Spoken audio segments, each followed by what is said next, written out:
நாம யாரு, நம்ம தகுதி என்ன அப்படிங்கிற நினைப்பு எப்பவும் நமக்கு இருக்கணும். தகுதிக்கு மீறிய நினைப்பு தான் பல சமயங்கள்ல நம்மளை சிக்கல்ல கொண்டு போய் விட்டுடுது.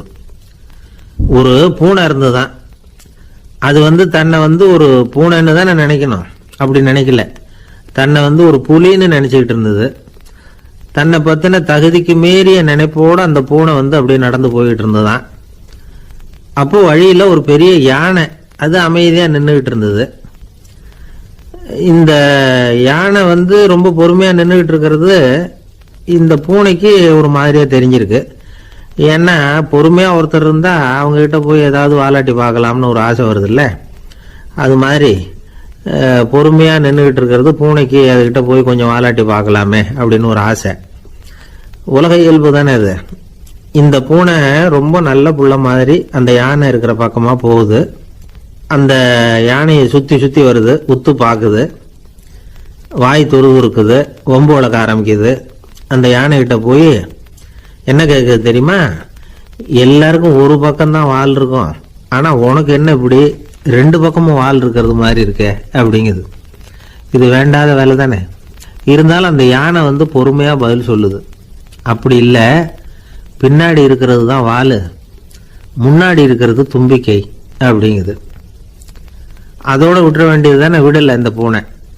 அது சரி, தும்பிக்கை ஏன் அப்படி உருண்டையா பெரிய தூணு மாதிரி இருக்குது, அது என்னத்துக்கு அப்படிங்குது. இதுக்கும் அந்த யானை பொறுமையா பதில் சொல்லுது. ஓ, அதை கேட்குறியா? ஊற்றுல தண்ணி இருக்கும்ல, அதை உறிஞ்சி குடிக்கிறதுக்காக அப்படி இருக்குது அது அப்படின்னுது. சரி, எல்லாருக்கும் பல்லு வாய்க்குள்ளதானே இருக்கும், உனக்கு என்ன வெளியிலே இருக்கு, அதுவும் இல்லாம இவ்வளவு பெருசா இவ்வளவு நீளமா இருக்கு அப்படின்னு கேக்குது பூனை. இவ்வளவு கேள்விக்கும் பொறுமையா பதில் சொல்லிட்டே வருது அந்த யானை. பல்லு ஏன் வெளியில நீட்டிட்டு இருக்குன்னு கேக்குது இல்ல, அதுக்கு அது என்ன பதில் சொல்லுதுன்னா, அதுவா ஒரு புலி என்கிட்ட வாலாட்டுதுன்னு வச்சுக்கா, அந்த சமயத்துல அதை தாக்குறதுக்காக இது இப்படி இருக்குது அப்படின்னு சொல்லிச்சான். இதை கேட்டதும் பூனை உழுந்து உழுந்து சிரிக்க ஆரம்பிச்சுட்டு தான் அலட்சியமா. ஏன் சிரிக்கிறேன்னு கேட்டிருக்கு. என்னமோ பாயறது மாதிரி பேசுறிய, மலை எங்கேயாவது பாயறது உண்டா? நீ கருப்பா பெருசா இருக்கிற மலை மாதிரி இருக்கிற, உன்னால எப்படி பாய முடியும், அது முடியாத காரியம் அப்படின்னு சொல்லிவிட்டு மறுபடியும் சிரிக்குது இந்த பூனை. என் உடம்ப பார்த்துட்டு தானே மலைன்னு சொல்ற, நான் பாய வேண்டிய அவசியம் இல்லை, என்னுடைய எதிரிய பாய வச்சிருவேன் அப்படின்ட்டு. எப்படி பாய வைப்பேன்னு கேட்டுதான் பூனை. உன்னை பாய வைக்கிறேன் பார் அப்படின்னு சொல்லி அந்த பூனையை அப்படியே தும்பிக்கையால லேசா தூக்கி வேகமா விட்டெறிஞ்சுதான். எங்கேயோ போய் தூரத்துல பொத்துன்னு விழுந்தது அந்த பூனை. அப்பாடான்னு இடுப்பு பிடிச்சிக்கிட்டே எழுந்திரிச்சு நின்று பாக்குது. தூரத்துல அந்த யானை இன்னமும் பொறுமையா ஆனா கம்பீரமா நின்றுகிட்டு இருக்குது. இப்பதான் அந்த பூனைக்கு ஞானோதயம் பிறக்குதான். யானை பாய வேண்டிய அவசியம் இல்லை, அதுக்கு நீளமா தும்பிக்கை இருக்குது அப்படிங்கறத அது புரிஞ்சுக்கிட்டு தான். வலியாரிடம் வாயாடக்கூடாது அப்படிங்கிற பாடத்தை இந்த பூனை கத்துக்கிட்டது. இந்த காட்சி பாவேந்தர் பாரதிதாசன் கைவண்ணத்துல ஒரு கவிதையா உருவெடுத்து வருது. பாவேந்தர் எழுதின கவிதை என்ன தெரியுமா? இரண்டு பக்கமும் வாலா என்றது பூனை, எதிரிலே தும்பிக்கை என்றது யானை, உருண்ட துதிக்க ஏனோ என்றது பூனை, ஊற்று நீரை உறிஞ்ச என்றது யானை, திரண்டு நீண்ட பல் ஏன் என்றது பூனை, சீரும் புலியை தாக்க என்றது யானை, இருண்ட மலை பாயாதென்றது பூனை, எடுத்தெறிந்தது பூனையை போய் யானை. இந்த கவிதையில ஒரு பாடமும் இருக்கு, படமும் இருக்கு. அதாவது இதை படிக்கவும் முடியுது, பார்க்கவும் முடியுது. வலியார்கிட்ட வாயாடக்கூடாதுங்கிற சின்ன பிள்ளைங்க மட்டும் இல்ல, பெரியவங்களுக்கும் தேவையான கருத்தை இதுல இருந்து நாம புரிஞ்சுக்க முடியுது. ஒருத்தன் அப்படிதான் ஆத்தங்கரையில பொறுமையா உட்காந்துக்கிட்டு இருந்த இன்னொருத்தனை போய் தலையில கூட்டினான். அவன் பார்த்தான், உடனே ₹1 எடுத்து இவன் கையில கொடுத்தான். இவனுக்கு ஒன்றும் புரியல. அவன் சொன்னான், இந்த ஊர்ல இப்படி ஒரு வழக்கம், யாரை கூட்டினாலும் ஒரு கூட்டுக்கு ₹1 வீதமா கொடுத்துடுறது பழக்கம் அப்படின்னு பொறுமையா சொல்லியிருக்கிறான். இவனுக்கு ரொம்ப ஆசை உண்டாயிட்டுது. உடனே ஊருக்குள்ள ஓடினான். கொஞ்ச நேரம் கழிச்சு திரும்பி ஓடி வந்தான். அந்த முதல் ஆசாமியை மறுபடியும் பார்த்தான். உங்க பேச்சை கேட்டுட்டு ஊருக்குள்ள போய் ஒரு பெரிய ஆசாமியை பார்த்து அவன் தலையில 10 குட்டு கூட்டினேன், ஆனா அவன் உடனே என்கிட்ட இருந்ததை எடுத்து என் கையிலேயே கொடுத்துட்டான் அப்படின்னா. என்னத்த பணத்தையான்னு கேட்டிருக்கிறான். இல்ல பல்லு அப்படின்னு சொல்லி கையில காட்டினானா. எல்லாமே நாற்காலிக்கு ஆசைப்படாதவர்கள் அப்படின்னு சொல்லிட முடியாது. ஏன்னா நிறைய பேர் நாற்காலிக்கு ஆசைப்படுறவங்கள நாம பார்க்குறோம். உட்கார்றதுக்கு ஒரு நாற்காலி கிடைச்சிடாதா, அதோட ஒரு கால் உடஞ்சி முக்காலியாக இருந்தாலும் பரவாயில்ல, ஒரு மாதிரியாக அனுசரித்து உட்காந்துக்கலாம் அப்படின்னு அலையிறவங்க எத்தனை பேர். இந்த காலத்தில் மட்டும்தான் அப்படின்னு இல்லை, அந்த காலத்துலையும் இதே மாதிரி ஆசைகள் சபலங்கள் இருந்திருக்கும் போல இருக்கு. பரமசிவன் வசிஷ்டருக்கு ஒரு விசேஷமான ஆசனத்தை கொடுத்துருந்தாராம். சரி, அப்படி என்ன அதில் விசேஷம்னா, வசிஷ்டர் ஒரு குறிப்பிட்ட இடத்துக்கு போகணும்னு நினச்சி புறப்படுறாருன்னு வச்சுக்கோங்க. அவருக்கு முன்னாடியே இந்த ஆசனம் புறப்பட்டுரும். போய் ஒரு வசதியான இடமா பார்த்து இருந்துக்கும். வசிஷ்டர் போவார். அங்கே போனதும் எங்கே உட்காரலாம்ங்கிற இட பிரச்சனையெல்லாம் அவருக்கு ஏற்படுறதில்ல. அதுதான் இவருடைய இருக்கை அங்கே முன்னாடியே போய் காத்துக்கிட்டு இருக்குதே. நேராக போவார், அதில் உட்காந்துக்குவார். மற்ற முனிவர்கள்லாம் இதை பார்த்தாங்க. அவங்களுக்கு பொறாமையாக இருந்துதான். எல்லாரும் ஒரு இடத்துல கூடி இதை பற்றி பேசியிருக்கிறாங்க. என்ன இது, நாமளும் அவரை மாதிரி தானே இருக்கிறோம், இருந்தாலும் நமக்கும் அது மாதிரி ஒரு ஆசனம் கிடைக்கலையே அப்படின்னு யோசனை பண்ணியிருக்காங்க. சரி, நேராக பரமசிவன்கிட்டயே போவோம், இதை பற்றி கேட்போம் அப்படின்னு நினச்சிக்கிட்டு போனாங்களாம். பரமசிவனை பார்த்துருக்குறாங்க. ஐயா, நாங்களும் முனிவர்கள் தானே, வசிஷ்டர் பண்ணுறது மாதிரி நாங்களும் உங்களை குறித்து கடும் தவம் பண்ணிக்கிட்டு தானே இருக்கிறோம். அப்படி இருக்கும்போது அவருக்கு மட்டும் ஏன் இந்த விசேஷ சலுகை அப்படின்னு கேட்டிருக்காங்க. அதுக்கு பரமசிவன் சொன்னாராம், முனிவர்களே, உங்கள் கேள்விக்கு நான் பதில் சொல்கிறேன், ஆனால் அதுக்கு முன்னாடி நீங்கள் ஒரு காரியம் பண்ணணும்னாராம். என்ன செய்யணும் சொல்லுங்கன்னு இருக்காங்க. நீங்கள் ஒவ்வொருத்தரும் தனித்தனியாக போய் உங்களை விட உயர்ந்த ஒருத்தரை தேடி கண்டுபிடிச்சி அவருக்கு அதிதி பூஜை பண்ணி அவரை ஒரு மண்டலத்துக்குள்ளே என்கிட்ட அழைச்சிட்டு வந்துருங்க அப்படின்னாராம். சரின்னு எல்லாரும் புறப்பட்டுருக்காங்க. அவங்க போனதுக்கு அப்புறம் நந்தி தேவனை அழைச்சி வசிஷ்டரை கூப்பிட்டுக்கிட்டு வர சொன்னாராம். அவர் வந்தார், வணங்கினார். வசிஷ்டரே, இன்னையிலேருந்து ஒரு மண்டலத்துக்குள்ள உங்களை விட தாழ்ந்தவர் ஒருத்தரை தேடி கண்டுபிடிச்சி அவருக்கு அதிதி பூஜை பண்ணி அவரை என்கிட்ட கூப்பிட்டுட்டு வாங்கன்னு விட்டார். சரின்னு இவரும் புறப்பட்டு போயிட்டார். கொஞ்ச நாள் ஆச்சு. முனிவர்கள்லாம் திரும்பி வந்தாங்க. பரமசிவன் முன்னாடி நின்னாங்க. ஐயா, எவ்வளவோ தேடி பார்த்துட்டோம், எங்களை விட உயர்ந்தவர்கள் யாருமே கிடைக்கல அப்படின்னாங்களாம். வசிஷ்டரும் சேர்ந்தார். ஐயா, எவ்வளவோ தேடி பார்த்தேன், என்னை விட தாழ்ந்தவர் யாருமே கிடைக்கல அப்படின்னாராம். அவரே தொடர்ந்து சொன்னார், என்னுடைய மனைவி எனக்கு அடங்கினவ தானே, அவளுக்காவது அதிதி பூஜை பண்ணி அழைச்சிட்டு வந்துடலாமான்னு யோசிச்சு பார்த்தேன். என்னோட மனசு அதுக்கும் இடம் கொடுக்கல. ஏன்னா அவளோட பதி விரதத்துக்கு முன்னாடி நாம ஏமாத்திரம் அப்படின்னு யோசிச்சு பார்த்தேன். அதனால அந்த எண்ணத்தையும் கைவிட்டுட்டேன் அப்படின்னு ரொம்ப வருத்தத்தோட சொன்னாராம். இதை கேட்ட உடனே மற்ற முனிவர்களுக்கு வெக்கமா போச்சு. இந்த உலகத்துல நம்மளை விட மேலானவங்க யாருமே இல்லைன்னு நாம நினைச்சோம். வசிஷ்டரோ தன்னை விட தாழ்வானவங்க யாருமே இல்லைன்னு நினைக்கிறார். பரமசிவன் ஏன் அந்த ஆசனத்தை அவருக்கு மட்டும் கொடுத்தார் அப்படிங்கிற கேள்விக்கான பதில் அவங்களுக்கு கிடைச்சிட்டு தான். இந்த காலத்துல நாம எப்படி நினைக்கிறோம்னா, எல்லாரும் நம்மளை விட மட்டமானவங்கன்னு நினைக்கிறோம். அதனால நாம மட்டும் நாற்காலியில் உட்காந்தா போதும் அப்படின்னு நினைக்கிறோம். ஏமாந்து போனவங்க சந்தர்ப்பம் பார்த்து காலை வாரி விட்டுறாங்க, கீழே விழுந்து காலை உடைச்சிக்கிறோம். அதுதான் இன்னைக்கு நடக்கிறது. ஒரு அம்மா தன்னோட வீட்டுக்காரரை ஒரு மனோதத்துவ டாக்டர்கிட்ட அழைச்சிட்டு போனாங்களாம். என்ன ப்ராப்ளம்னு கேட்டிருக்காரு டாக்டர். எங்க வீட்டுக்காரர் அடிக்கடி நாற்காலியில் உட்காந்து காலை உடைச்சிக்கிறார் அப்படின்னாங்களாம். அப்படின்னா அந்த நாற்காலியில தான் ஏதோ கோளாறு அப்படின்னாராம் டாக்டர். அப்படி இருக்க முடியாது டாக்டர் அப்படின்னாங்களாம் அந்த அம்மா. அது எப்படி அவ்வளவு உறுதியா சொல்றீங்கன்னு கேட்டிருக்காரு அந்த டாக்டர். எங்க வீட்டுல நாற்காலியே கிடையாது டாக்டர், இவரு இருக்கிறதா நினைச்சுக்கிட்டு உட்கார்றார், அதுதான் ப்ராப்ளம். அப்பா, மின்சார பல்பு ஃபீஸா போயிட்டுது, வேற ஒண்ணு வாங்கி மாட்டணும் அப்படின்னா பையன். சரி, போய் புதுசா ஒண்ணு வாங்கிட்டு வாடா அப்படின்னு காசு கொடுத்தாரு அப்பா. இவன் ஓடி போய் வாங்கிட்டு வந்தான். அப்பா கிட்ட கொடுத்தான். அவர் மாட்டினார். அதுக்கப்புறம் அவரை பார்த்து ஒரு கேள்வி கேட்டான். ஏன்பா, இந்த பல்பு ஏன் உடைய மாட்டேங்குது அப்படின்னா. இது என்னடா கேள்வி, நாம கீழே போடல அதனால உடையலன்னார். அப்பாவோட புத்திசாலித்தனா அவ்வளவுதான். ஆனா பையன் கேட்டது அந்த அர்த்தத்துல இல்ல. ஒரு மின்சார பல்பு குமிழின் கண்ணாடி இருக்குல்ல, அதோட கனம் எவ்வளவு இருக்கும்? ஒரு 1/2 மில்லிமீட்டர் அவ்வளவுதான் இருக்கும் அந்த கனம். அவ்வளவு மெலிசா இருக்கிற ஒரு கண்ணாடி குமிழ இந்த ஹோல்டர்ல மாற்றம் நம்ம விரலால அழுத்தி பிடிச்சி திருக வேண்டியிருக்கு அந்த சமயத்துல. அப்படி செய்யறப்ப அது உடையறது இல்ல. நம்ம விரலோட அழுத்தத்தை தாங்கி நிற்கிற அளவுக்கு அதுக்கு பலம் எங்க இருந்து வந்தது? இதுதான் பையன் கேட்ட கேள்வியோட அர்த்தம். இந்த காலத்து பிள்ளைங்களுக்கு விஞ்ஞான அறிவு அதிகம், அதனால இப்படி எல்லாம் கேள்வி கேட்பாங்க. அப்பாவுக்கு தெரியுதா இல்லையான்னு சோதிக்கிறதுக்காக கூட இப்படி கேட்பாங்க. இந்த மாதிரி சோதனைக்கெல்லாம் இந்த காலத்து அப்பாக்கள் தயாரா இருக்கணும். இல்லைன்னா பையன் அலட்சியமா நினைச்சிருவான். மின்சார பல்பு கண்ணாடி மெலிசா இருந்தாலும் நாம அழுத்தி பிடிக்கிறப்போ அது உடையாம இருக்கிறதுக்கு காரணம் நாம இயற்கையோட ஒரு தத்துவத்தை அதுல பயன்படுத்தி இருக்கிறோம். அது என்ன இயற்கையின் தத்துவம்? அதுதான் முட்டை ஓட்டு தத்துவம். இது இயற்கை உருவாக்கின ஒரு தத்துவம். ஆதி காலத்திலேயே இயற்கை இந்த தத்துவத்தை உருவாக்கி விட்டது. அதாவது பறவைகளோட முட்டை ஓடு எப்படி இருக்கு, அதோட கனம் எவ்வளவு இருக்கும்? மின்சார பல்பு மாதிரி தானே, ரொம்ப மெலிசா தான் இருக்கு. பறவைகள் இனவிருத்திக்காக முட்டை போடணும். அந்த முட்டை எப்படி இருக்கணும்? இயற்கை கொஞ்சம் யோசிச்சு பார்த்தது. முட்டை ஓடு ரொம்ப கனமா தடிமனா இருந்தா உள்ள வளர்ற குஞ்சு அதை உடைச்சிக்கிட்டு வெளியில வர முடியாம போயிடும். அதே நேரத்துல அது ரொம்ப மெலிசா இருந்தா தாய் பறவைகள் அது மேல உட்காந்து அடகாக்குறப்போ உடல் எடை தாங்க முடியாம முட்டைகள் உடைஞ்சு போயிடும். என்ன பண்றது? முட்டை பலமாவும் இருக்கணும், பலம் இல்லாமலும் இருக்கணும். குஞ்சு அதை உடைச்சுக்கிட்டு வெளியில வரணும். தாயால அது உடையக்கூடாது. ஒரே நேரத்துல உறுதியாவும் உறுதி இல்லாமலும் முட்டை ஓடு அமையணும்னா அது எப்படி சாத்தியம்? இது கொஞ்சம் குழப்பமாவும் நமக்கு புரியாத மாதிரி இருக்குது இல்ல.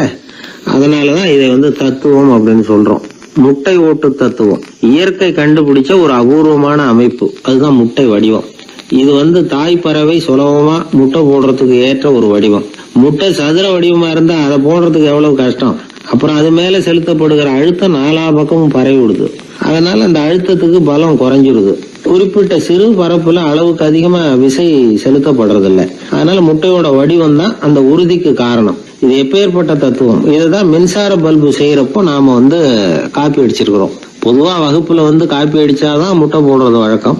நாம முட்டையே காப்பி அடிச்சிருக்கிறோமே, இது எப்பேற்பட்ட காப்பி? ஒரு ஆசிரியர் வகுப்புல பசங்களை பார்த்து ஒரு கேள்வி கேட்டாராம்.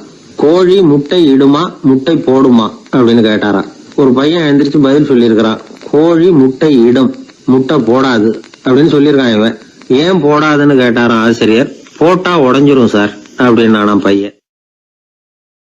ஒரு பெரிய நினைவு மண்டபம். அதுக்கு முன்னாடி ஒரு அப்பாவும் பிள்ளையும் நின்றுகிட்டு இருக்கிறாங்க. அந்த வழியா போறவங்க வர்றவங்க எல்லாம் அந்த இடத்துல நின்று அது என்ன மண்டபம் அப்படின்னு விசாரிக்க ஆரம்பிச்சாங்க. அந்த அப்பாவும் பிள்ளையும் தான் வர்றவங்களுக்கெல்லாம் விவரம் சொல்லிட்டு இருக்கிறாங்க. அதாவது இந்த இடத்துல ஒரு பெரிய மகான் சமாதி ஆயிருக்கார். அவர் சமாதியான இடத்துல இந்த நினைவு மண்டபத்தை கட்டியிருக்கிறோம் அப்படின்னாங்க. ஊரு பூரா இந்த செய்தி பரவிச்சு. நிறைய பேர் அந்த இடத்தை தேடி வர ஆரம்பிச்சாங்க. இங்க கொஞ்ச நேரம் உட்காந்துட்டு போனா மனசுக்கு ஒரு நிம்மதி கிடைக்குது அப்படின்னாங்க. அங்க இருந்த உண்டியல்ல நிறைய காசு போட்டுட்டு போறாங்க. பணம் கிடுகிடுன்னு நிறைய சேர ஆரம்பிச்சுட்டுது. பணம் நிறைய சேர்ந்த உடனே அந்த அப்பாவுக்கும் பிள்ளைக்கும் தகராறு வந்துட்டுது. பணம் சேர்ந்தாலே சொத்து தகராறு வரத்தானே செய்யும். அது மாதிரி வந்துட்டுது. பையன் அடிக்கடி நிறைய பணம் கேட்க ஆரம்பிச்சான். அப்பா பார்த்தார், யோசனை பண்ணார், ஒரு முடிவுக்கு வந்தார். ஒரு நாள் பையனை கூப்பிட்டார். இதை பாருப்பா, நமக்குள்ள தகராறு வேணாம். அப்பாவும் பிள்ளையும் இப்படி சண்டை போட்டுக்கிட்டா பாக்குறவங்க தப்பா நினைப்பாங்க. அதனால நமக்குள்ள சமரசமா இதை தீர்த்துக்குவோம், என்ன சொல்ற அப்படின்னார் அப்பா. சரி நான் பையன். உடனே அந்த அப்பா என்ன பண்ணார் தெரியுமா? மகன் கிட்ட கொஞ்சம் பணத்தை கொடுத்தார். தன்கிட்ட இருந்த ஒரு கழுதையையும் கொடுத்தார். இதை வச்சு நீ பொழைச்சிக்கோ அப்படின்னு சொல்லி அனுப்பி வச்சுட்டார். மகன் அந்த கழுதையை இழுத்துக்கிட்டு அடுத்த ஊருக்கு போனான். வழியிலேயே அந்த கழுதை செத்து போச்சு. உடனே என்ன பண்ணலாம்னு யோசனை பண்ணான். ஒரு ஐடியா வந்தது. அந்த கழுதைய ஒரு சாலை ஓரமா புதைச்சான். கையில் இருந்த பணத்தை வச்சு அந்த இடத்துல ஒரு கல் மண்டபம் கட்டினான். அந்த வழியா 2 பேர் வந்தாங்க. இது என்ன மண்டபம்னு விசாரிச்சாங்க. இந்த இடத்துல ஒரு பெரிய மகான் சமாதி ஆயிருக்கிறார் அப்படின்னா. இந்த செய்தி ஊர் பூரா பரவ ஆரம்பிச்சுட்டுது. நிறைய பேர் வந்து போக ஆரம்பிச்சாங்க. இங்க வந்தா மனசுக்கு ஒரு பெரிய நிம்மதி கிடைக்குது அப்படின்னு வேற சொல்ல ஆரம்பிச்சாங்க. வர வர கூட்டம் அதிகமா வர ஆரம்பிச்சுட்டுது. உண்டியல்ல பணம் நிறைய சேர்ந்துட்டுது. நகையெல்லாம் கூட கழட்டி காணிக்கையா போட ஆரம்பிச்சுட்டாங்க. அப்பாவை விட மகன் பெரிய ஆளாயிட்டான். இதை கேள்விப்பட்டார் அப்பா. பையனை பார்த்துட்டு வரலாம்னு ஒரு நாள் புறப்பட்டு வந்தார். பையன் ஓஹோன்னு இருக்கிறான். பங்களா, காரு எல்லாம் வந்துட்டுது. எப்படிடா இந்த அளவுக்கு ஆனே அப்படின்னு விசாரிச்சார். அப்பா, எல்லாம் உங்க ஆசீர்வாதம் தான். நீங்க கொடுத்த மூலதனத்தை வச்சுதான் இவ்வளவும் சம்பாதிச்சேன் அப்படின்னு நான் பையன். அது எப்படிறான்னு விசாரிச்சார். அப்பா, நீங்க ஒரு கழுத குட்டியும் கொஞ்சம் பணமும் என்கிட்ட கொடுத்து அனுப்பி வச்சிங்க. அதை எடுத்துக்கிட்டு வந்தேன். வர்ற வழியில் அந்த கழுதை செத்து போச்சு. உடனே யோசனை பண்ணேன். அந்த கழுதையை இந்த இடத்துல புதைச்சேன். கையில் இருந்த பணத்தை வச்சு மண்டபம் கட்டினேன். மகான் ஒருத்தர் சமாதி ஆயிருக்கார் அப்படின்னு வதந்தியை கிளப்பி விட்டேன். ஜனங்கள்லாம் ஏமாந்து போய் காசை கொண்டாந்து போட ஆரம்பிச்சிட்டாங்க. நான் பொழைச்சிக்கிட்டு இருக்கிறேன் அப்படின்னா. இப்போதான்டா நீ என் புள்ள அப்படின்னு சொல்லி சந்தோஷப்பட்டாரான் அந்த அப்பா. ஏன் அப்படி சொல்றீங்கன்னு கேட்டிருக்கான் பையன். கழுத குட்டியை புதைச்சி மண்டபம் கட்டியிருக்கிற நீ, ஏற்கனவே நம்ம ஊர்ல நாம கட்டியிருக்கிறோமே மண்டபம், அது இந்த கழுதையோட அம்மாவை புதைச்ச இடம். மகான் சமாதி ஆயிருக்காருன்னு நானும் சும்மா கப்சா தான் விட்டுக்கிட்டு இருக்கேன் அப்படின்னாரான் அப்பா. முட்டாள் ஜனங்களை நினைச்சு அந்த 2 பேரும் சத்தம் போட்டு சிரிச்சாங்களாம். மனுஷன் ஏமாத்துறது ரொம்ப சுலபம். என் கூட படிச்ச ஒருத்தன் திடீர்னு ஒரு நாள் எல்லாருக்கும் அருள் வாக்கு சொல்ல ஆரம்பிச்சுட்டான். அவன் ஒரு ஆபீஸ்லயும் வேலை பார்க்கறான். ஆபீஸ்ல உள்ளவங்கெல்லாம் அவங்ககிட்ட வந்து அருள் வாக்கு கேட்கறது வழக்கம்.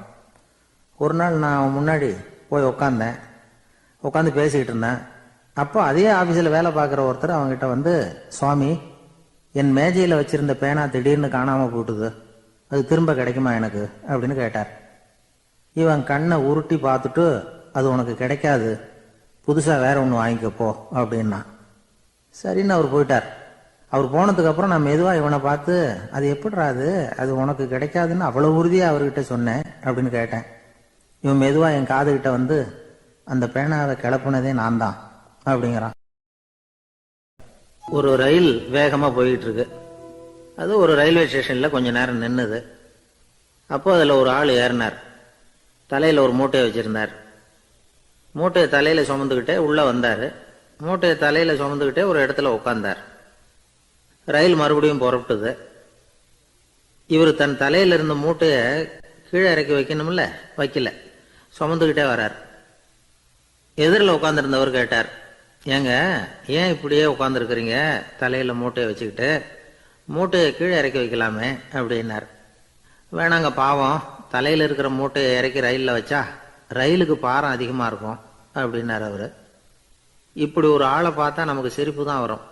ஏன்னா ரயிலுங்கிறது அந்த மூட்டையையும் சேர்த்து சுமந்துக்கிட்டு தான் போகுது. அவன் அந்த மூட்டையை தலையில வச்சிருந்தாலும் ஒண்ணுதான், தரையில வச்சிருந்தாலும் ஒண்ணுதான். அதனால ரயிலுக்கு எந்த மாற்றமும் ஏற்பட போறதில்லை. அதே மாதிரி தான் நம்ம மனமும். இதுவும் ஒரு தேவையில்லாத சுமை, அனாவசியமா சுமந்துக்கிட்டு இருக்கிறோம். இத கீழே இறக்கி வச்சுட்டா வாழ்க்கை பிரயாணம் சுகமா இருக்கும்.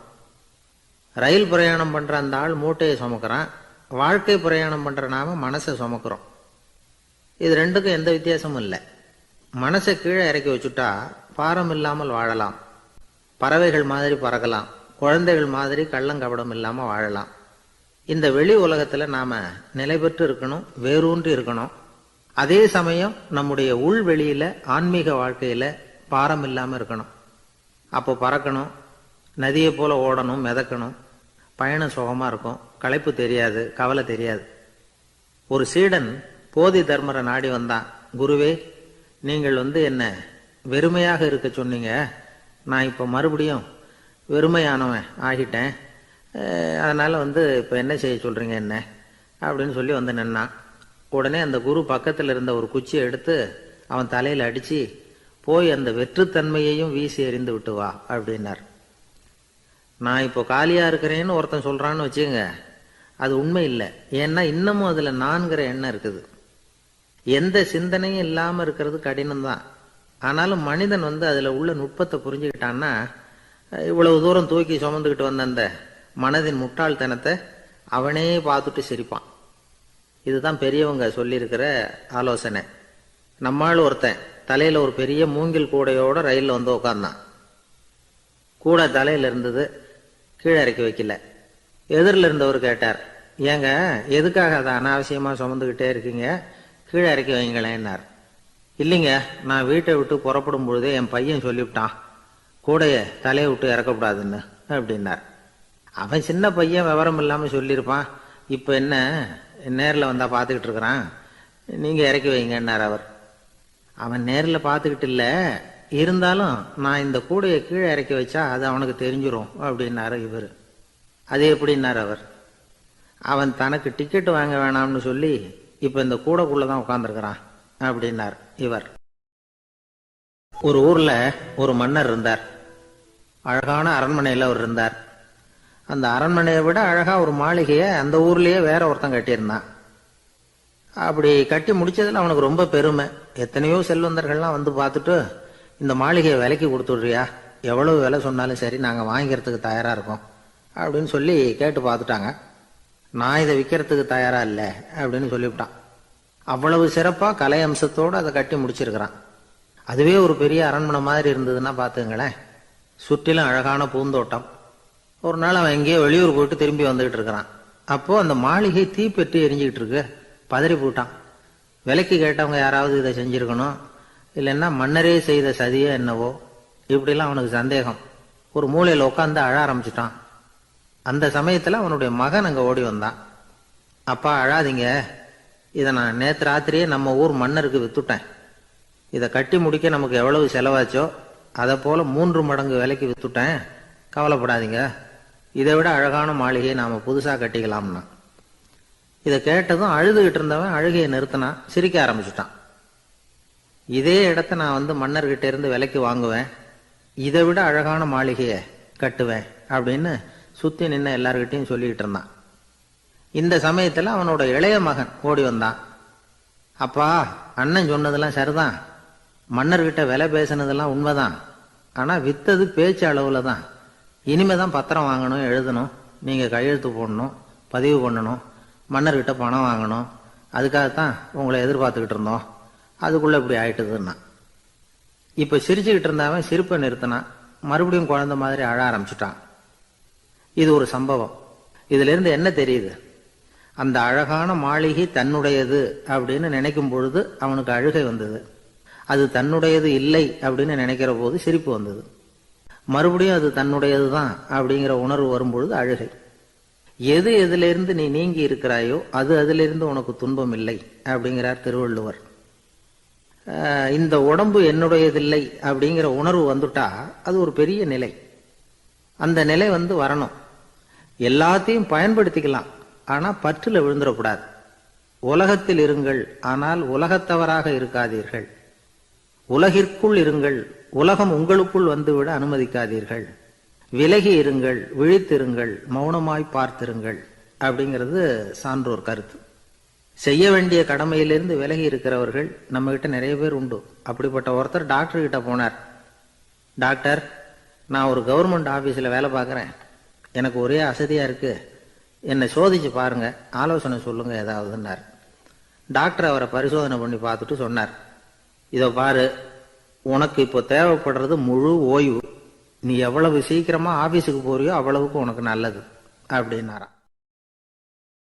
ஒரு ஆள் இருந்தார். அவரு தன்னை ஒரு குருன்னு சொல்லிக்கிட்டார். மௌன குரு, வாயை திறக்கிறது இல்லை. அவருக்கு 2 சீடர்கள் உண்டு. இவங்க தான் வர்றவங்க கிட்ட பேசுவாங்க, விளக்கம் கொடுப்பாங்க. ஒரு நாள் இந்த சீடர்கள் 2 பேரும் எங்கேயோ வெளியில போயிட்டாங்க. அந்த நேரம் பார்த்து ஒருத்தர் அங்க வந்தார். குரு கிட்ட போனார். குருவே, புத்தர்னா என்ன அப்படின்னு கேட்டார். குருவுக்கு ஒன்றும் புரியல. அவர் உண்மையான குருவா இருந்தாவில் புரியும். திருன்னு முழிக்க ஆரம்பிச்சார். இந்த நேரம் பார்த்து இந்த சீடர்களும் எங்கேயோ போயிட்டாங்களே, என்ன பண்றது, உதவிக்கு யாராவது கிடைக்க மாட்டாங்களா அப்படின்னு அப்படி சுற்றுமுற்றும் பார்த்தார். வந்தவர் இதை கவனிச்சார். ஏதோ புரிஞ்சுக்கிட்ட மாதிரி அடுத்த கேள்வியை கேட்டார். தர்மம்னா என்ன சுவாமி அப்படின்னார். குருவுக்கு ரொம்ப சங்கடமா போச்சு. நம்ம நிலைமை இப்படி ஆயிட்டுதே, இக்கட்டில் விட்டுட்டு போயிட்டாங்களே எங்கேயோ, இப்படி மாட்டிக்கிட்டோமே அப்படின்னு சொல்லி விட்டத்தை பார்த்தாராம். அப்புறம் குனிஞ்சு தரையை பார்த்தார். அப்படியே உட்காந்துட்டார். வந்தவர் உடனே அடுத்த கேள்விக்கு போயிட்டாராம். தியானம்னா என்ன சுவாமின்னாராம். பாவம் என்ன பண்ணுவார் அந்த குரு, பேசாம கண்ணை கெட்டியா மூடிக்கிட்டார். இது ஏதடா வம்பா போச்சுன்னு. இவர் இப்படி பண்ணா கூட வந்தவர் சளைக்கல. இன்னொரு கேள்வியும் கேட்டார். ஆசீர்வாதம்னா என்னன்னாராம். இவர் பார்த்தார், இப்படியே போனா இவர் கேள்வி கேட்கறத நிறுத்த மாட்டார்னு நினைச்சுக்கிட்டு எனக்கு ஒண்ணுமே தெரியாதுங்கிற பாவனையில 2 கையையும் விரிச்சு காட்டினாராம். வந்தவர் முகத்துல மகிழ்ச்சி, மன நிறைவு, ஏதோ எல்லாம் புரிஞ்சுக்கிட்ட ஒரு மாதிரி அங்கிருந்து புறப்பட்டு போனார். வழியில அந்த குருவோட சீடர்கள் 2 பேரையும் சந்திச்சார். உங்க குருவை நாங்க பார்த்துட்டு வரோம் அப்படின்னாராம். இவரு என்ன நடந்ததுன்னு கேட்டிருக்காங்க அவங்க. இவர் விவரமா சொன்னாராம். உங்க குரு தெரியுமா, எப்பேற்பட்ட ஞானி தெரியுமா, புத்தர்னா என்னன்னு கேட்டேன். அதுக்கு அவர் அப்படியும் இப்படியும் பார்த்தார். அதுக்கு என்ன அர்த்தம் தெரியுமா, மக்கள் புத்தரை அங்கேயும் இங்கேயும் தேடுறாங்க, உண்மையில் அவர் அங்கேயும் இங்கேயும் தேடி கண்டுபிடிக்க முடியாது அப்படிங்கிறத அவர் செய்கை மூலமாக உணர்த்தினார். அதுக்கப்புறம் தர்மம்னா என்னன்னு கேட்டேன். ஒரு மேலையும் கீழையும் பார்த்து தர்மம் சமமானது, அதில் உயர்வு தாழ்வு இல்லை அப்படிங்கிறத உணர்த்தினார். அதுக்கப்புறம் தியானம்னா என்னன்னு கேட்டேன். கண்ணை மூடிக்கிட்டார். கண்ணை மூடி காணும் அற்புதம் அதுங்கிறத புரிஞ்சுக்கிட்டேன். கடைசியா ஆசீர்வதிக்கப்படுறது பற்றி கேட்டேன். கைகளை நீட்டி உதவுறது தான் அது அப்படிங்கிறத 2 கையையும் விரித்து உணர்த்தினார். எவ்வளவு பெரிய மகான் அவர் அப்படின்னு சொல்லிவிட்டு அவர் பாட்டுக்கு போயிட்டார். சீடர்கள் அதுக்கப்புறம் மெதுவாக குரு கிட்ட வந்து சேர்ந்தாங்களாம். அவங்கள பார்த்ததும் குருவுக்கு கோபம் வந்துட்டுது. அடே பாவிகளா, எங்கடா போய் தொலைஞ்சிங்க? நான் ஒரு ஆளுகிட்ட மாட்டிக்கிட்டு என்ன பாடுபட்டிருக்கேன் தெரியுமா அப்படின்னாராம். இது மாதிரி தான் சாதாரண மனிதர்களின் புற வேடங்களில் மயங்கி போயிடுறோம். அவங்க பேச்சு, செய்கை, பார்வை இதில் எல்லாம் ஏதோ பெரிய தத்துவம் இருக்கிறதாக நினச்சிக்கிறோம். உண்மையிலேயே அந்த தத்துவங்கள் யாருக்கு சொந்தம்? அவங்களுக்கு இல்லை, நமக்கு தான் சொந்தம். நாம தானே அதை கற்பிச்சுக்கிட்டோம். நம்மை நாம அடையாளம் கண்டுக்கிறது இல்லை. நாம யாருங்கிறது நமக்கு புரியறது இல்லை. அதுதான் இன்னைக்கு நடக்கிறது. அதனால தான் அடுத்தவங்களை தேடி ஓடிட்டு இருக்கிறோம். சில வீடுகளில் கூட இது மாதிரி சைகைகள் உண்டு. சில குடும்ப தலைவர்கள் தினமும் காலையில் கண்ணை கெட்டியாக மூடிக்கிட்டு கை 2ஐயும் சுத்தமாக விரித்து வச்சுக்கிட்டு உட்காந்து தியானம் பண்ணுறது வழக்கம். எதுக்காக அப்படி பண்ணுறீங்கன்னு ஒருத்தரை பார்த்து கேட்டேன்.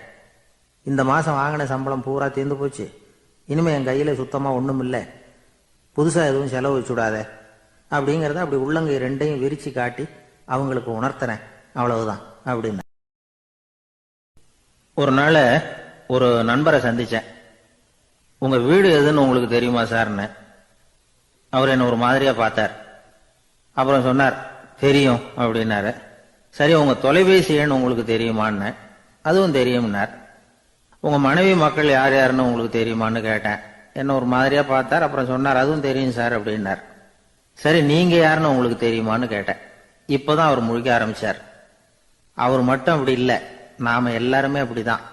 எதிரில் நிற்கிறது யாருங்கிறது தெரியும், நாம யாருன்னு நமக்கு தெரியாது. உண்மையிலேயே நாம யார்? இந்த கேள்விக்கான பதிலை தான் வாழ்க்கை பூரா நாம தேடிட்டு இருக்கிறோம். புத்தர் என்ன சொல்றாரு தெரியுமா? நீங்க கடவுளை பத்தி கவலைப்பட தேவையில்லை, உங்களை பத்தின கவலை உங்களுக்கு இருந்தா போதும் அப்படிங்கிறார். நான் யார், எனக்கு ஏன் இந்த கவலை அப்படின்னு உங்களை நீங்களே கேட்டுக்குங்க அப்படிங்கிறார். நாம ஏன் கடவுளை படைச்சோம்? அது ஒரு நழுவல் முயற்சியா, அதாவது தன்னிடமிருந்து தானே தப்பிக்கிற ஒரு முயற்சியா. இப்படிதான் அதை சொல்றாங்க அறிஞர்கள்லாம்.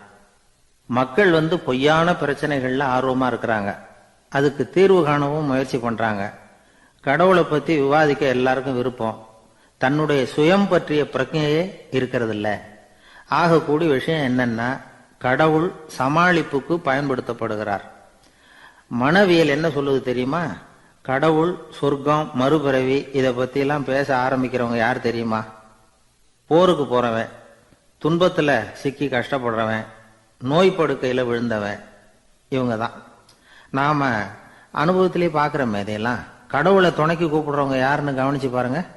பரீட்சை எழுத போறவன், வேலை தேடி அலையிறவன், பண நெருக்கடியில் இருக்கிறவன், விபத்துல சிக்கிக்கிட்டவன், இவங்கெல்லாம் தான். தேர்வுல வெற்றி பெற்றதும் அவரை துணைக்கு கூப்பிடுறது இல்லை, வேலை கிடைச்சதும் அவர் துணை தேவைப்படுறது இல்லை.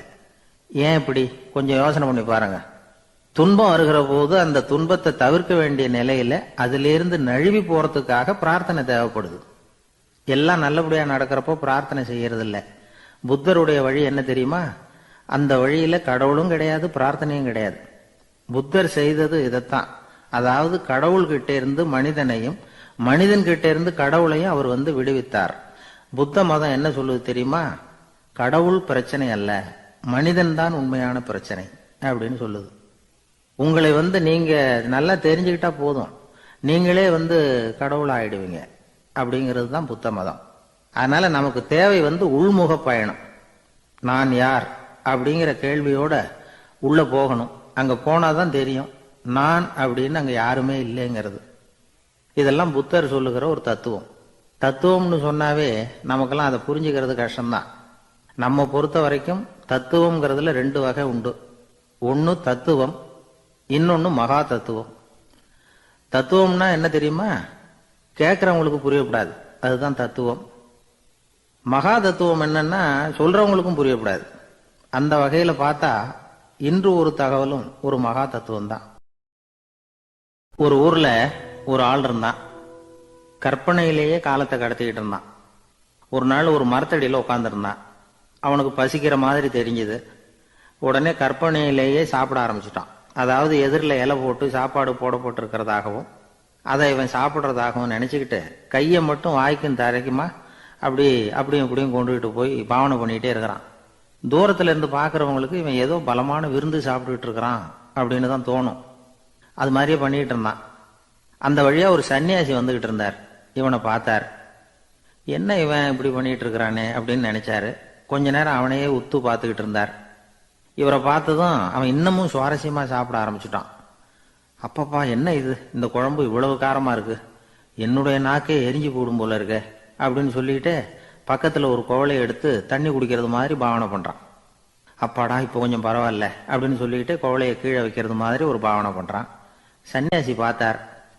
என்னப்பா, சாப்பாட்டுல காரம் அதிகமோ அப்படின்னார். ஆமா சுவாமி, ஞாபகம் மறதியில் கொஞ்சம் மிளகாய் அதிகமா சேர்த்துக்கிட்டேன் அப்படின்னா. சரி சாப்பிடு அப்படின்னு சொல்லிட்டார். அவன் சாப்பிட்டு முடிக்கிற வரைக்கும் பொறுமையா உட்காந்துருந்தார். அவன் அப்பாடா அப்படின்னு சொல்லிட்டு மறுபடியும் தண்ணியை எடுத்து குடிச்சான். எல்லாம் கற்பனையிலேயே. அதுக்கப்புறம் சன்னியாசி பேச ஆரம்பிச்சார். இதை பாருப்பா, உன்னுடைய கற்பனையை நான் மெச்சுறேன். இருந்தாலும் உன் சாப்பாட்டுல ஒரு இனிப்பையும் வச்சிருக்கலாமே, ஏன் மிளகாய அளவுக்கு அதிகமா போட்டுட்டு அவஸ்தைப்படுற அப்படின்னார். அவன் யோசிக்க ஆரம்பிச்சான். அதுக்கப்புறம் இவர் சொன்னார், இதை பாருப்பா, இனிமேல உன்னுடைய கற்பனையும் உயர்ந்ததாக இருக்கட்டும் அப்படின்னு உபதேசம் பண்ணிவிட்டு போனார். எப்பவும் உயர்வை பத்தியே சிந்திக்கணும். உயர்வு கிடைக்கலன்னா கூட அப்படி சிந்திக்கிறத நிறுத்தப்படாது அப்படிங்கிறார் திருவள்ளுவர். உள்ளுவது எல்லாம் உயர் உள்ளல், மற்ற அது தள்ளினும் தள்ளாமை நேர்த்து. ஊக்கம் இல்லாம உலகத்துல வாழ்ந்து பிரயோஜனம் இல்லை. அதனால உயர்வாவே சிந்திக்கணும். அது நம்மளை ஊக்கப்படுத்தும். இது பெரிய ஒரு வாக்கு.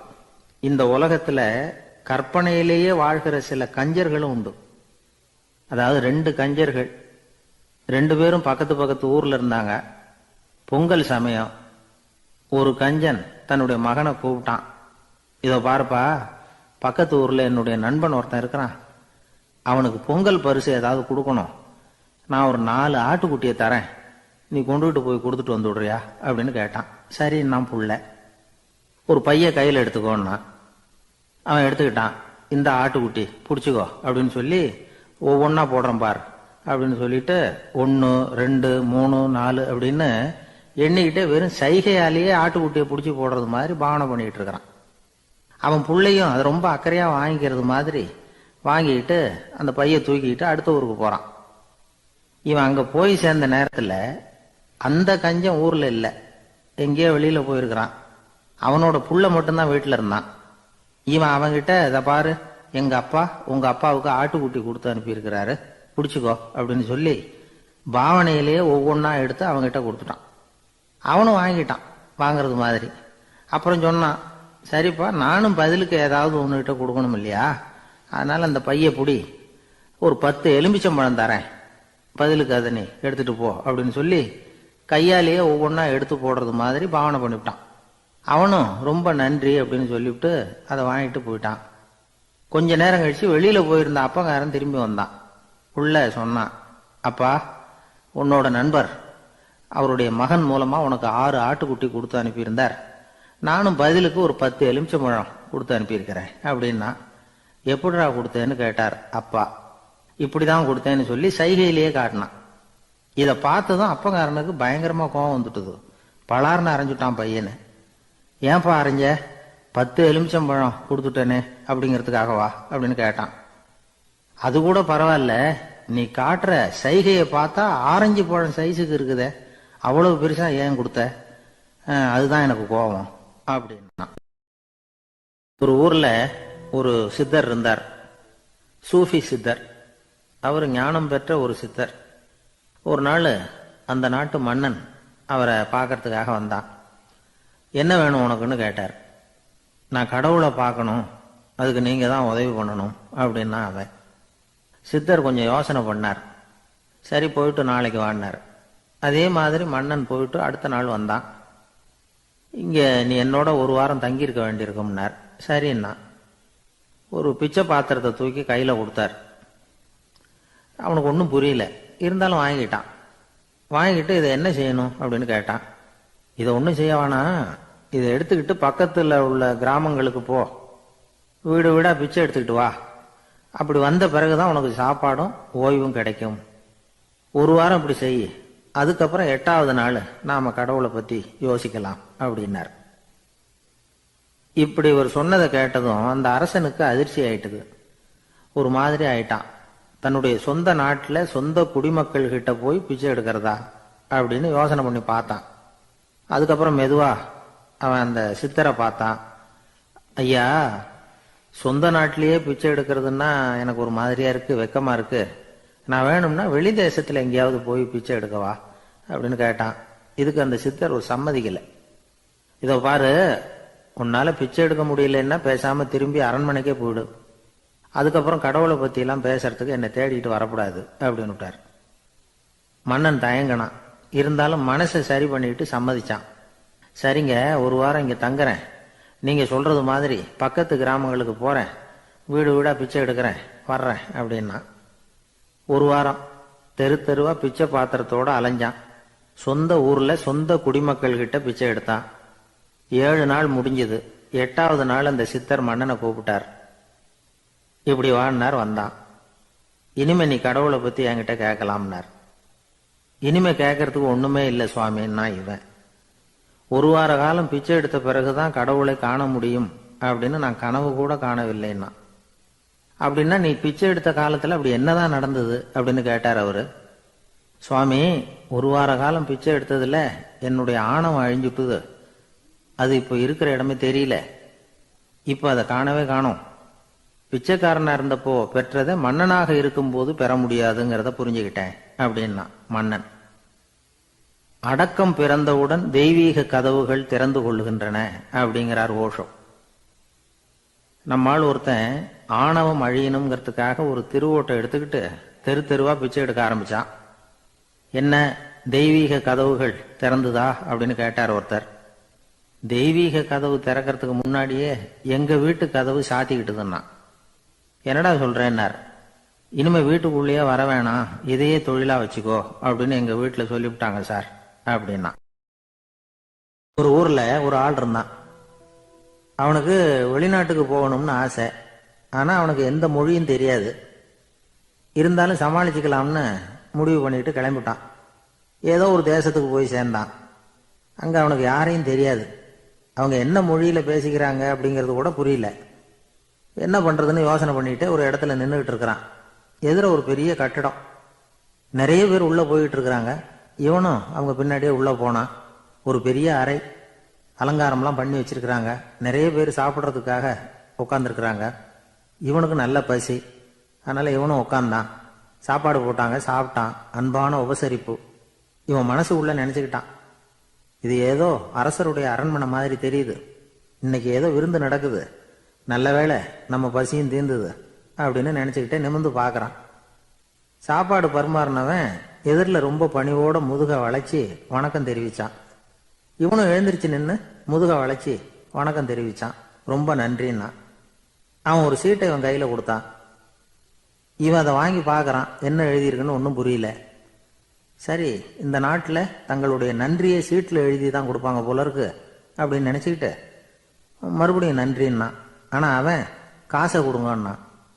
ஏன்னா அது ஒரு ஹோட்டல், இவன் சாப்பிட்டதுக்கான பில் அது. இவன் அதை புரிஞ்சிக்கவே இல்லை.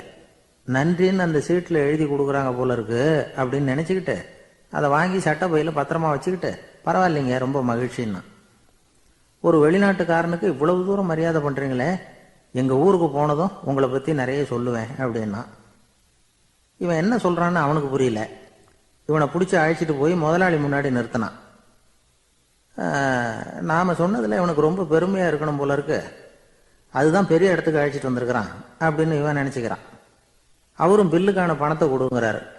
பரவாயில்லைங்க ரொம்ப மகிழ்ச்சி நன்றிங்கிறான் இவன். அவரு பார்த்தார், இவனை நீதிமன்றத்துக்கு அனுப்பி வச்சுட்டார். இவன் என்ன நினைச்சுக்கிட்டான், நம்மளை இந்த ஊர் ராஜா முன்னாடியே அழைச்சிக்கிட்டு வந்து நிறுத்தி இருக்கிறாங்க போல இருக்கு, என்ன ஒரு பெருந்தன்மை அப்படின்னு நினைச்சுக்கிறான். நீதிபதி சொன்னார், சாப்பிட்டதுக்கான பணத்தை கொடுத்துரு, இல்லைன்னா அதுக்கான தண்டனையை அனுபவிக்க வேண்டி இருக்கும்னார். ராஜாவே நமக்கு நன்றி சொல்றாரு போல இருக்கு அப்படின்னு நினைச்சுக்கிறான் இவன். என் மகிழ்ச்சிக்கு எல்லையே இல்லைங்க அப்படின்னா. அவரு பார்த்தார், இவனுக்கு தண்டனை கொடுக்க வேண்டியதுதான் அப்படின்னு முடிவு பண்ணார். உடனே தீர்ப்பு எழுதினார். இவனை கழுதையில பின்புறமா உட்கார வைங்க, இவன் ஒரு மோசடிக்காரன் அப்படின்னு ஒரு போர்டு எழுதி அவன் கழுத்துல மாட்டுங்க, அப்புறம் அந்த கழுதையை ஊரு பூரா விரட்டுங்க அப்படின்னார். இவனுக்கு தான் மொழி புரியலையே, ஏதோ நடக்குது அப்படிங்கிறது மட்டும் புரியுது. எல்லாரும் சேர்ந்து இவனை ஒரு கழுதை மேல உட்கார வச்சாங்க. ஓஹோ, நம்மளை பாராட்டி ஒரு ஊர்வலம் நடத்துறாங்க போல இருக்கு அப்படின்னு நினைச்சுக்கிறான் இவன். எல்லாரும் சத்தம் போட்டுக்கிட்டே கையை தட்டிக்கிட்டு கழுதை பின்னாடி ஓடி வர்றாங்க. இவனுக்கு ரொம்ப உற்சாகமா இருக்குது. எல்லாருக்கும் கை கூப்பி வணக்கம் சொல்லிக்கிட்டே போறான். கூட்டத்துல திடீர்னு ஒரு தெரிஞ்ச முகம் தெரியுது. அவனுடைய தேசத்தை சேர்ந்த ஒரு ஆள் அவன். அவனை பார்த்ததும் இவனுக்கு ரொம்ப உற்சாகம். நம்ம ஊருக்கு போனதும் இங்க நமக்கு கிடைச்ச மரியாதையெல்லாம் உண்மைதான்னு சொல்றதுக்கு ஒரு சாட்சியும் கிடைச்சுட்டுது அப்படின்னு நினைச்சுக்கிறான். அவனை பார்த்து கத்தனான், நல்லா பார்த்துக்க, இந்த ஊர் மக்கள் எனக்கு எப்படிப்பட்ட வரவேற்பு கொடுக்குறாங்கிறத நல்லா கவனிச்சுக்கோ அப்படிங்கிறான். அவனுக்கு அவமானமா போயிட்டுது. தலையை குனிஞ்சுக்கிட்டே நழுவி போயிட்டான்.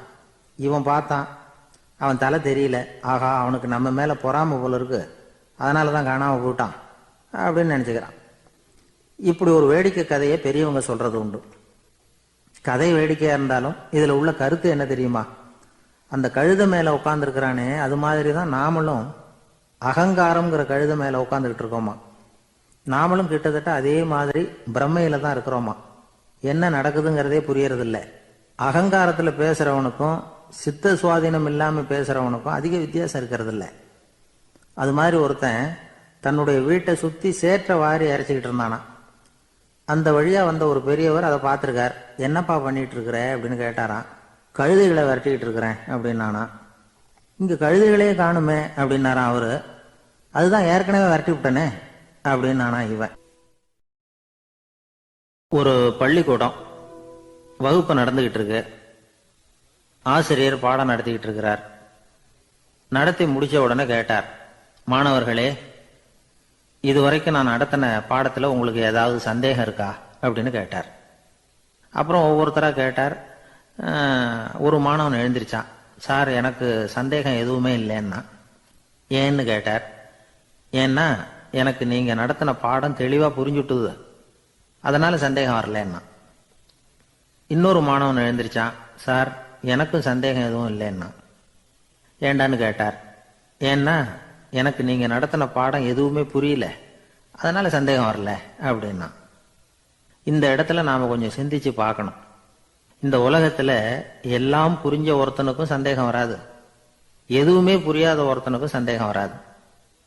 அறகுறையா புரிஞ்சுக்கிட்டவன் இருக்கான் பாருங்க, அவனுக்கு தான் அடிக்கடி சந்தேகம் வரும். ஆக மாணவர்களை இந்த 3 வகையா பிரிக்கலாம். அதே மாதிரி தான் மனிதர்களையும் 3 வகையா பிரிக்கிறாங்க ஆன்மீகவாதிகள். ஒரு ஆன்மீக பெரியவர் என்ன சொல்றார் தெரியுமா? இந்த உலகத்துல 3 வகையான மனிதர்கள் இருக்கிறாங்களாம். முதல் வகை எப்படி தெரியுமா? இவங்களுக்கு எதையும் தெரிஞ்சுக்கணுங்கிற அவசியமே கிடையாது. ஏன்னா அவங்களுக்கு எல்லாமும் தெரியும். இவங்க ஞானத்தின் முழு வடிவா இருக்கிற காரணத்தினால அவங்களுக்கு எந்த சந்தேகமும் இல்லை, எந்த கேள்விகளும் கிடையாது.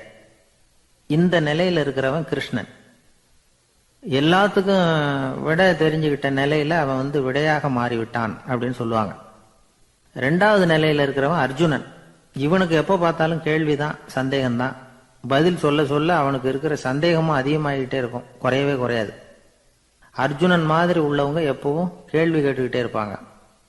ஒரு கேள்விக்கு விட கிடைச்சுட்டுன்னு வைங்க, உடனே இன்னொரு கேள்வி அவங்க கிட்ட இருந்து வரும். கிருஷ்ணனுடைய நிலை எப்படின்னா அது கேள்விகளே அற்ற ஒரு நிலை. அர்ஜுனனுடைய நிலை எப்படின்னா அது கேள்விகளை தவிர வேறு எதுவும் அற்ற ஒரு நிலை.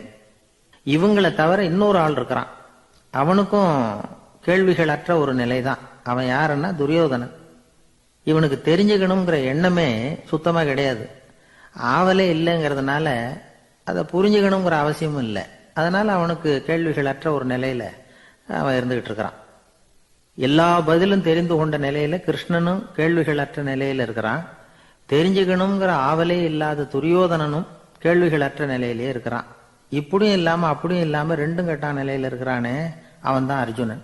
அதனால பெரியவங்கள்லாம் என்ன சொல்றாங்கன்னா, இந்த உலகத்துல அர்ஜுனன்களா இருக்கிறவங்க ஒண்ணு துரியோதனனா மாறிடணும், இல்லைன்னா கிருஷ்ணனா மாறிடணும்.